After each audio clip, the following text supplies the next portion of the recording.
નમસ્કાર મિત્રો, અમારી ચેનલમાં આપનું હાર્દિક સ્વાગત છે. મિત્રો, આજે આપણે કામિકા એકાદશી વિશે કથા સાંભળીશું.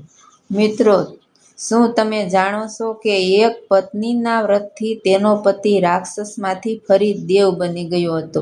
આજે આપણે જાણીશું પાપોનો નાશ કરનારી કામિકા એકાદશીની રોચક વાર્તા.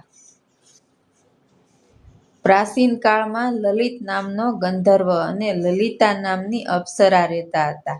એકવાર રાજાની સભામાં તેમને ગાતી વખતે લલિત પોતાની પત્નીના વિચારોમાં ખોવાયેલો હતો, જેથી તેમને ગાવામાં બહુ ભૂલ પડી.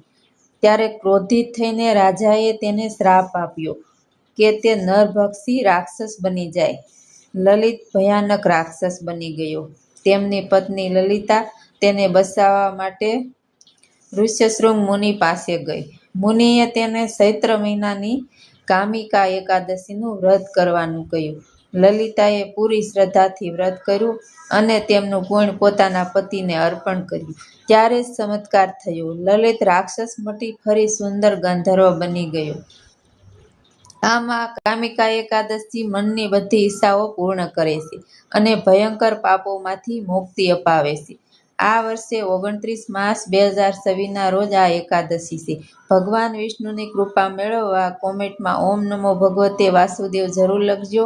આવી ધાર્મિક વાર્તા માટે ચેનલને સબસ્ક્રાઈબ કરજો. તુલસીને ક્યારે પાણી રેડતા વખતે પણ ઓમ વિષ્ણુ ઓમ નમો ભગવતે જરૂર બોલજો. જય શ્રી કૃષ્ણ.